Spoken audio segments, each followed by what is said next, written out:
Intention है। और वहां से ना थोड़ा एनओसी लेके हमें,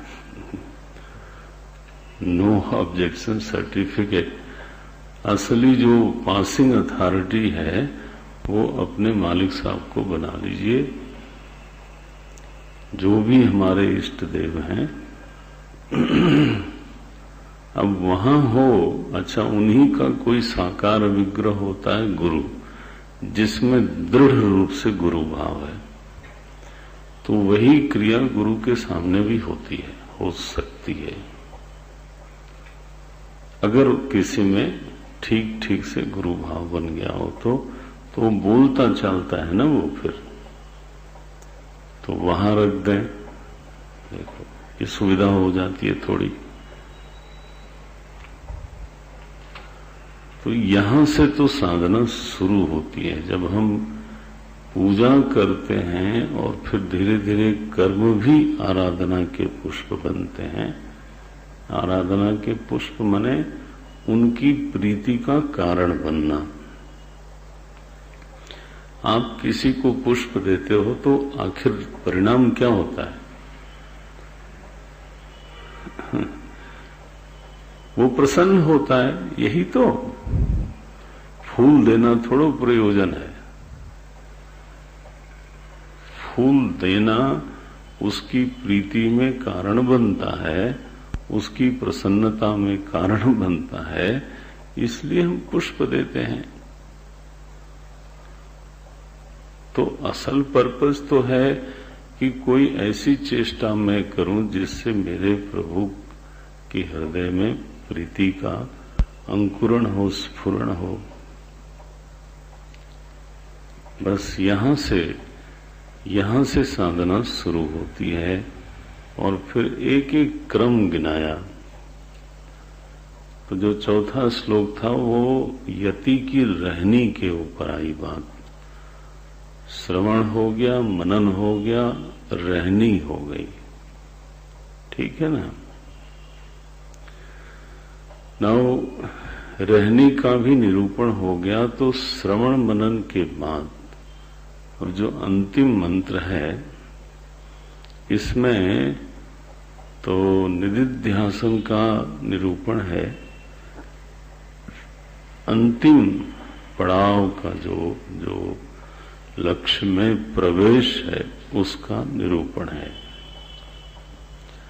अब साधक कुछ ऐसी भूमिका में पहुंचा है जहां पर वो पूर्ण निवृत्ति का अधिकारी है।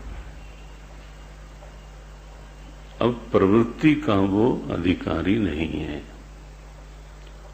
तो मैंने एक दिन और कहा था कि निवृत्ति जो है वो अकर्मण्यता का नाम नहीं है। निवृत्ति पूर्वक अथवा निवृत्ति प्रधान भी कर्म ही होते हैं। वहां भी एक प्रोजेक्ट है, वहां भी एक निवृत्ति रूप में एक क्रिया है, साधना है।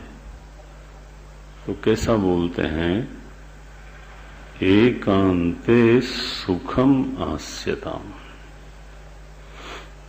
अब साधक तुम्हारी इतनी तैयारी है, तुम पहले मंत्र से चले थे, चलते चलाते श्रवण मिला, गुरु सेवा हुई, फिर मनन हुआ, दुस्तर्क से छुट्टी मिली, ब्रह्मास्मि की भावना धीरे धीरे आपने प्रगाढ़ करी, और जो बहिरंग जीवन है वो भी यति का जीवन हो गया, यानी भोजन को भिक्षा बना के करते हो, ठीक है ना। इसलिए स्वाद की दृष्टि से मुक्ति मिली। ये सब मुक्तियां ही हैं। प्रकृति की व्यवस्था की आलोचना करने की बजाय उसके साथ सामंजस्य हो गए, सहीयता। प्रकृति की व्यवस्था इतनी प्रतिकूल नहीं है कि हम उसकी आलोचना करें, वो हमारे लिए ही वो व्यवस्था है। बोले क्या उमस है, और कभी कभी तो गंदे शब्द बोलते हैं लोग, क्या सड़ी हुई गर्मी पड़ रही है, ऐसे शब्द बोलते हैं। महाराज, अगर उस तरह की उमस न हो तो धान की फसल नहीं होगी, बाजरे की फसल नहीं होगी। तुम उसी उमस को बनाने के लिए ग्रीन हाउस बनाते हो, नहीं बनाते? खर्चा करते हो उस उमस का वातावरण बनाने के लिए। तो आप जानते हो कि पौधे को उस वातावरण से बड़ा सुख होता है। जो लोग जानते हैं वो जानते हैं। और भगवान जब पूरे क्षेत्र को ही ग्रीन हाउस में बदलते हैं, तो चूंकि तुम्हारी त्वचा में वो अनुकूल नहीं लग रहा है, और उसके कारण ये कि तुम्हारी सहन शक्ति का लोप ही हो गया, तो अब सृष्टि की व्यवस्था की ही आलोचना हो। सर्दी न पड़े तो गेहूं नहीं होगा, तो बहुत सारी फसलें नहीं होगी, मरी जाओगे आप। ये जो फल हैं वो मौसम के अनुसार होते हैं, जमीन के अनुसार नहीं होते। केवल हर जगह सेब थोड़ा हो सकता है, गर्मी न पड़े तो आम नहीं होगा। तो आपको चाहिए तो सब, लेकिन प्रकृति जब वो व्यवस्था करने लगे तो आप जो हैं सुप्रीम मनीषी हो करके ये तो न तो वृथा, ये तो भगवान का अपराध ही है एक तरह का, कि उनकी व्यवस्था पर आप प्रश्न चिन्ह लगाते हो और खुद खोजने पर माचिस भी नहीं मिलती। What is this? भगवान का बिल्कुल ही सीधा आदेश है कि इन सब चीजों से बचना चाहिए, यति रूप में जीवन जीना चाहिए। शीतोष्णादि विसह्यताम न तो वृथा वाक्यम। रहनी हो गई संत की, रहनी हो गई यति की। क्या बढ़िया बोलते हैं।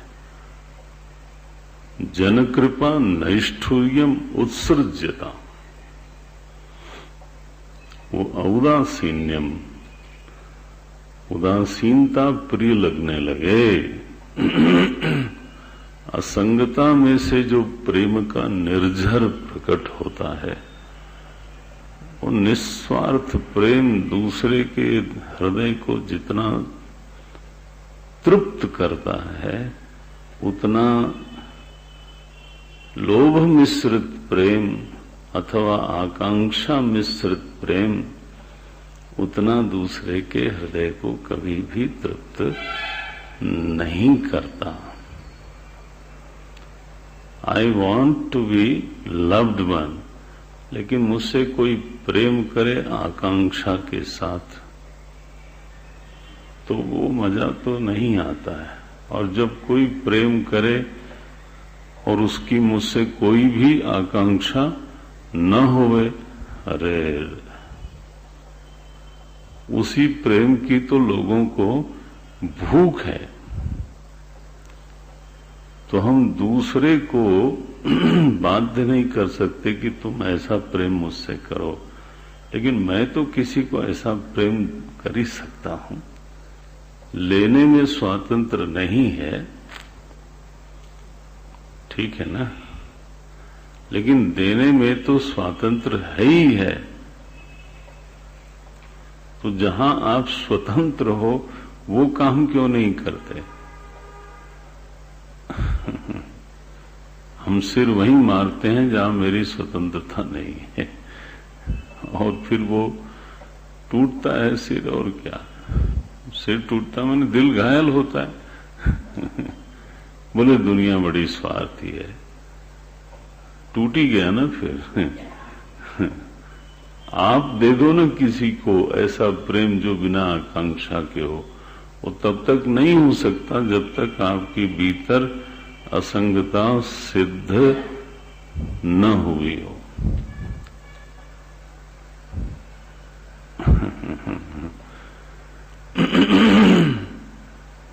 तो अब तो यति हो गए तुम, अब एकांत में रहने लायक हो गए।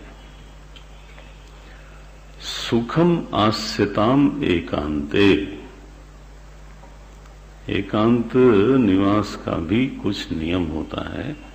हमारे भगवान ने कहा कि पहली बात तो यह है कि there has to be a very, very vital, deep purpose of choosing the ekanta, solitude। वो क्या है, ये 10वां श्लोक कल भी बोला था, शायद गीता जी का है, योगी युंजीत सततम। अब ये तो है हमारा प्रयोजन। तो भजन में प्रगाढ़ता बढ़ाने के लिए सततम शब्द आया है। योगी युंजीत सततम आत्मानम, आत्मानम माने अंतःकरण, अपने अंतःकरण को जोड़ो और वो भी निरंतर जोड़ने की कोशिश करो।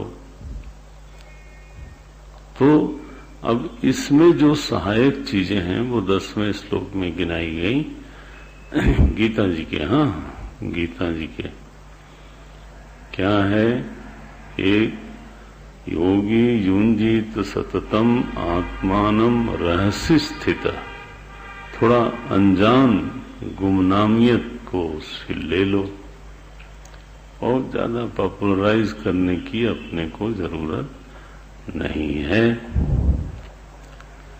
एकाकी अब आया यतचित्तात्मा निराशी ही अपरिग्रह, ये शब्द आया। एकांत के नियम हैं, अब उस पर कभी और चर्चा करेंगे। तो एकांते, अच्छा एकांत में क्या करूं मैं, बोले आस्यताम, आसन माने बैठना होता है। तो आस्यताम बैठो, तो जहां तक हो सके आसन सिद्धि कर लो, थोड़ा बैठने का अभ्यास बढ़ जाए। ये भी एक लक्ष्य होता है, जिसको ध्यान करना है उसको इस लक्ष्य की प्राप्ति भी करनी चाहिए धीरे धीरे, कि वो कुछ देर तक सुख से आसन में बैठ सके, और बैठ सकता है। तो अस्थि विशेषज्ञ लोग तो मना ही कर देते हैं, माने वो तो कहते हैं कि 90 डिग्री के नीचे जो है अगर आपने पैर मोड़ा तो बहुत खतरा है। हमें ही कहा गया था कि बहुत खतरा है, तो बहुत निषेध किया, 20 साल पहले ही निषेध कर दिया था। तो मैंने कहा कि डॉक्टर साहब, डॉक्टर संधू थे अमृतसर में, जर्मनी से पढ़ा के आए थे। तो मैंने कहा डॉक्टर साहब, हमारे ऋषि लोग आसन प्रेस्क्राइब करते हैं, तो उस आसन में तो मैं बैठूंगा, मुझे दर्द बहुत बढ़ेगा। दर्द हो रहा था उस समय। तो मैंने कहा बढ़े, टूट ही जाए पैर तो फिर देखा जाएगा आगे, लेकिन पहले टूटने तक तो बैठा जाए।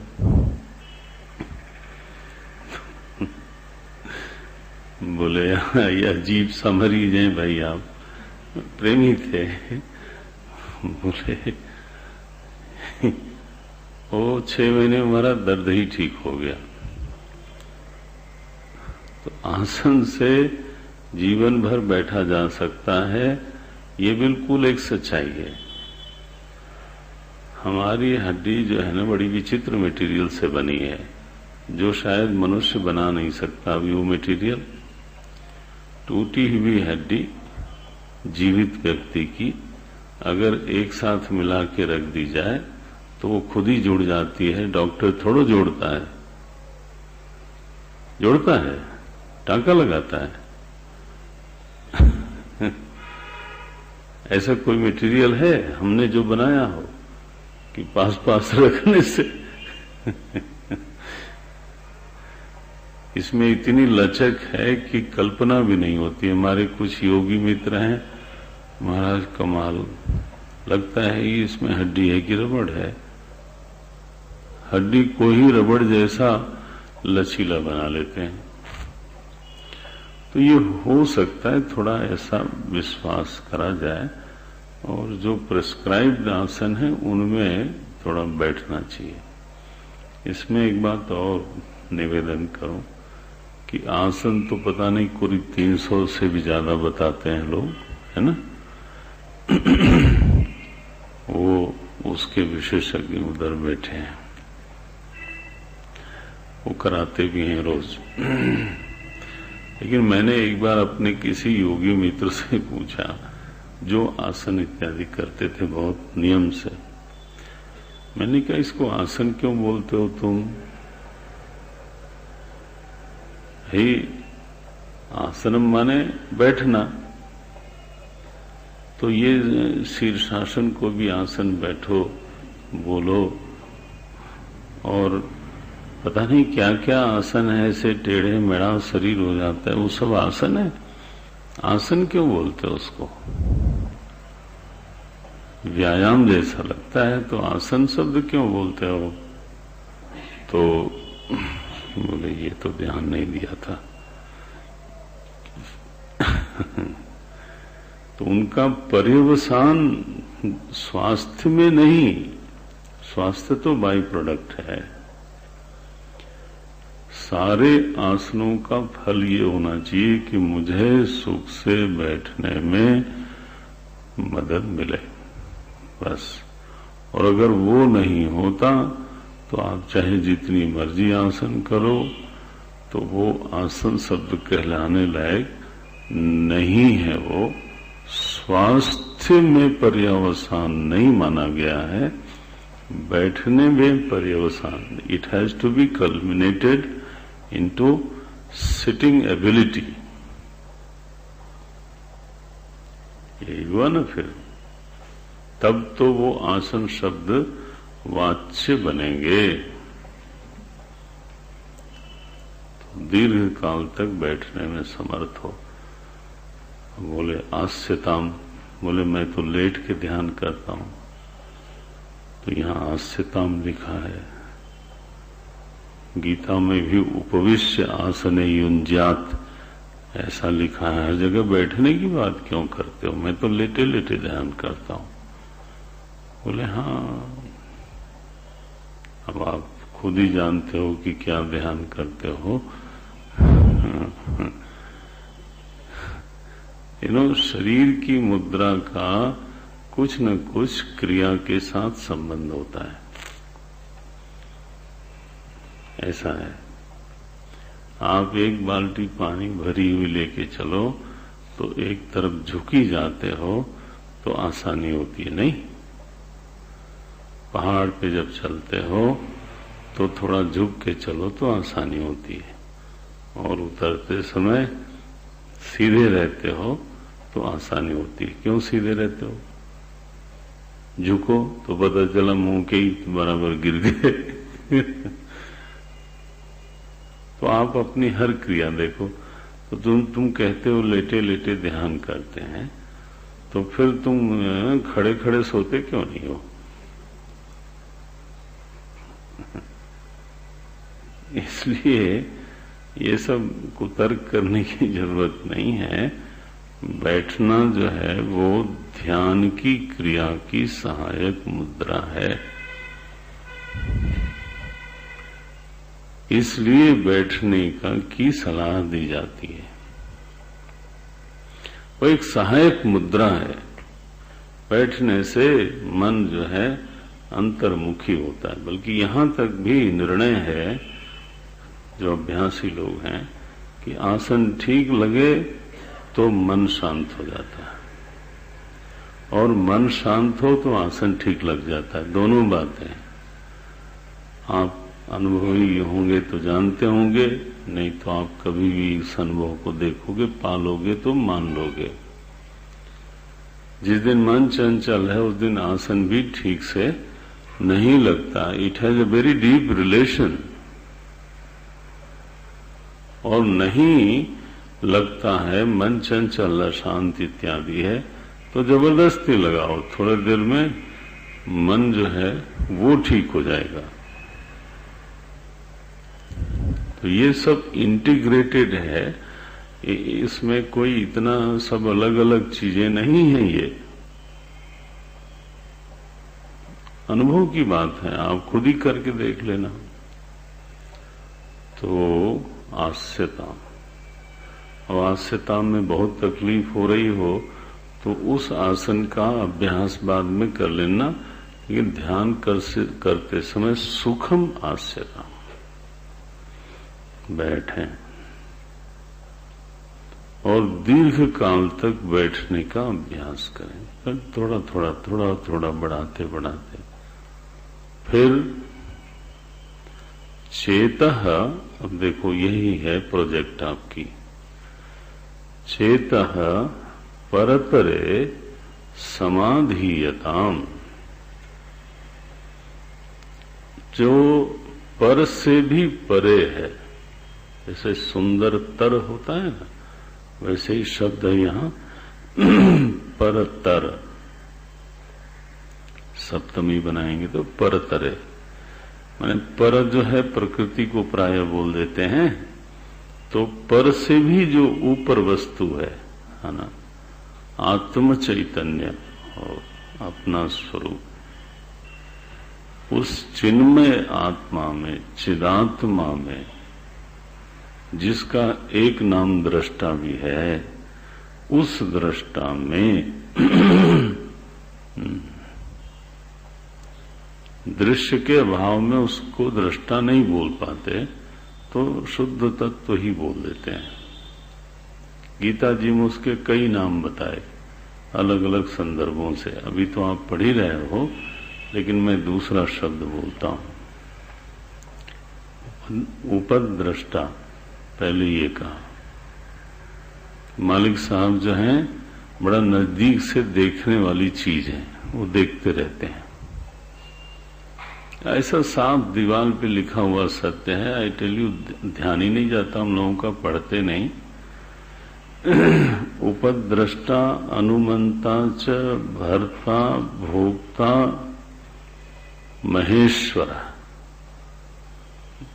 ये तो सांदर्भिक हो गए, और बिना संदर्भ के परमात्मेति च अपि उक्ता,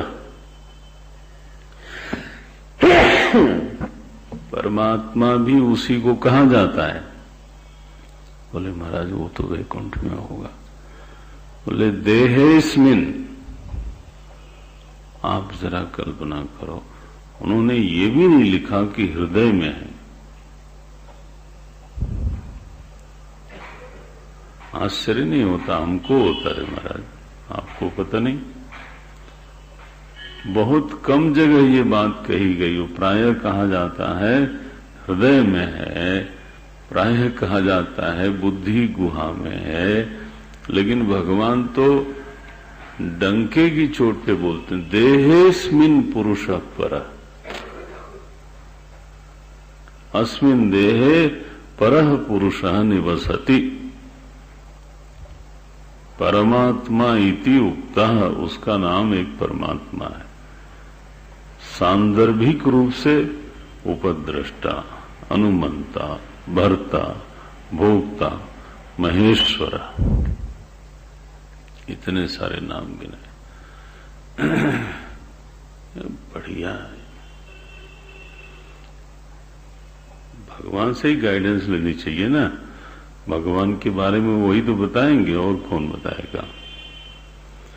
तो ध्यान करें, चेतः विषय न समाधीयताम, अन्यत्र न समाधीयताम। संभव है, तैयारी है, आपने सुना है अच्छी तरह से, और आपने गुना भी है अच्छी तरह से, विचार्यताम कर चुके हो। तो मैं ऐसे कई बार बोलता हूं कि सुने हुए में और गुने हुए में चित्त का निवेश करना, ये निधिध्यासन है। सुने हुए में, गुने हुए में। केवल चित्त को शरीर में कहीं स्थापित करना, इसको निधिध्यासन वेदांत में नहीं कहते। अथवा चक्रों का ध्यान करना, यह अभ्यास बोला जाता है, इसको हम लोग प्रायः ध्यान नहीं बोलते।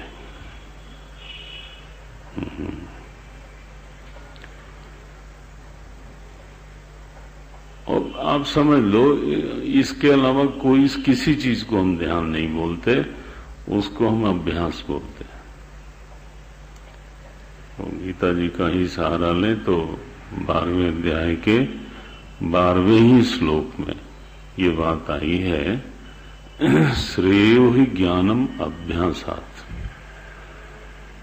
बिना जाने ही केवल अभ्यास करने से बेहतर है कि आप उसको जानो, और जान करके केवल बौद्धिक बने रहो ऐसा नहीं।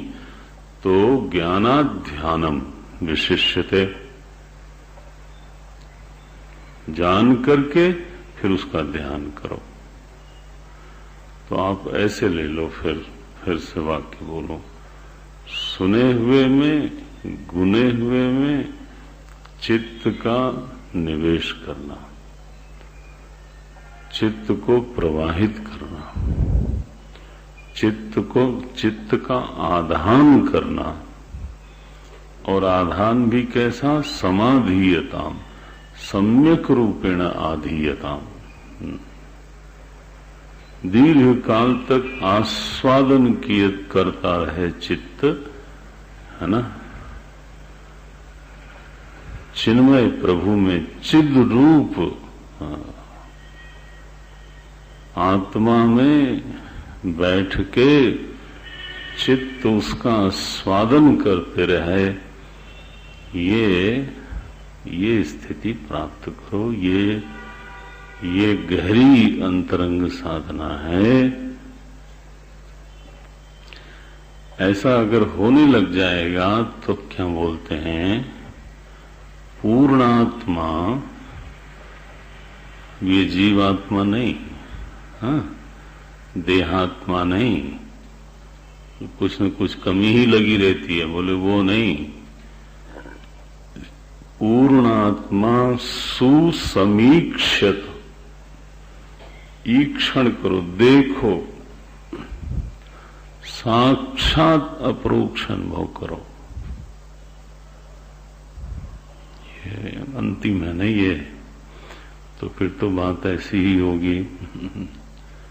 ईक्षताम, देखो, नहीं, सम्यक रूपेण ईक्षताम, उसको बोलते हैं समीक्षताम। इस पर भी संतोष नहीं भाष्यकार को, बोले सम ईक्षताम, सुष्ठु रूपेण, सम्यक रूपेण, मैंने बिल्कुल कोई संशय विपर्य नहीं रहना चाहिए। अपरोक्षानुभूति में अवस्थान हो जाए और वो सरूर, वो बोध बना रहे, उस आनंद का एक नशा तो बना रहे, उसका ध्यान बना रहे। तत्व तो ऐसा है, आत्मा तो ऐसा ही है, और वही आत्मा जगत का कारण है। ऐसा आप नहीं, आपके तर्क ने कभी नहीं बताया, ऐसा वेद ने कहा, इसीलिए वेद को प्रमाण बोलते हैं। ध्यान रखना, कृपा करो, ध्यान रखो कि ध्यान को प्रमाण नहीं बोलते। जरा इस पर आप पक्का रखना, जरा अटेंशन पे करना। कहीं शास्त्र में ये बात नहीं स्वीकार की